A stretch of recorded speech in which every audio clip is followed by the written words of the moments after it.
दुश्मन को अपनी जान कहते हैं। हम अपने जान के दुश्मन को अपनी जान कहते हैं। मोहब्बत की इसी मिट्टी को हिंदुस्तान कहते हैं। मोहब्बत की इसी मिट्टी को हिंदुस्तान कहते हैं। जो दुनिया में सुनाई दे उसे कहते हैं खामोशी, जो आंखों में दिखाई दे उसे तूफान कहते हैं। जो ये दीवार का सुराख है साहब, जो ये दीवार का सुराख है, चाइना, अमेरिका, पाकिस्तान के साजिशों का हिस्सा है, मगर हम इसे घर का रोशनदान कहते हैं। मगर हम इसे घर का रोशनदान कहते हैं। परम सम्मानीय निर्णायक मंडल के सदस्यों, सभा में उपस्थित सभी गणमान्य व्यक्तियों, मैं अंतिमा सिंह देश प्रेम राष्ट्र निर्माण के उपलक्ष्य पर अपने कुछ विचार आप सभी को साझा करना चाहूंगी। आजादी का असली मतलब वही समझ सकता है जिसने कभी गुलामी की हो।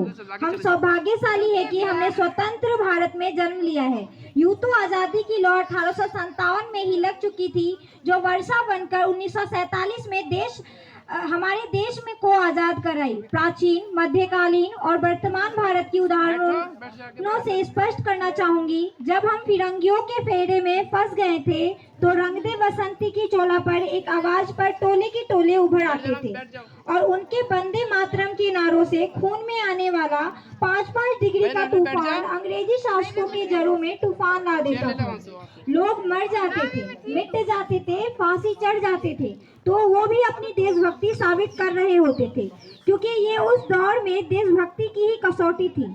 उसके बाद 62-65 के युद्धों 71 के युद्धों में अपना सुहाग गवा देने वाली औरत, प्यार भी भरपूर गया, मांग का सिंदूर गया, नन्हे नौनी हालों की लंगोटियां चली गई, छोटी छोटी बेटियों की चोटियां चली गई, बाप की कमाई गई, भाई की पढ़ाई गई। ऐसा एक विस्फोट हुआ, पता ही नहीं चला, पूरे जिस्म की बोटियां चली गई। और आपके लिए तो एक आदमी मरा है साहब, किंतु मेरे घर की तो रोटियां चली गई, किंतु मेरे घर की तो रोटियां चली गई।